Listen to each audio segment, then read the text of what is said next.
জামিয়া হক হলে আমি যাব। আমি খাগড়াছড়ি বাগাইছড়ি প্রোগ্রামে গিয়েছি, যেখান থেকে মাগরিবের পরে কোনো গাড়ি আসে না, আর্মি সেনাবাহিনী আসতে দিবে না।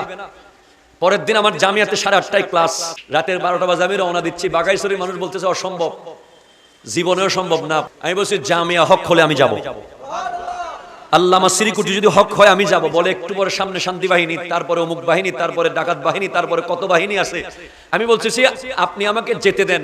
আর্মির মেজর কে ওখান থেকে ঢাকায় ফোন করা হয়েছে, একজন স্কলার, ওনারা আমাকে চিনেন, বক্তব্য দেখেন, উনি যেতে চাচ্ছেন। বলে না, ওনাকে বলো দিঘিনালা থানা থেকে যেতে, হোটেল নিয়ে যাবার পারমিশন দিতে পারবো না। আমি বলছি যে আমি যাব, আমি গ্যারান্টি দিচ্ছি, লিখিত নেন, আমার জিম্মাদারি আমার, কারণ আমি জানি আমাকে প্রোটেকশন কে দিচ্ছে। জোরে বলেন সুবহানাল্লাহ। রাতের 12টা বাজে বের হয়ে রাত 3টার ভিতরে চট্টগ্রামে এসে পৌঁছে গেছি।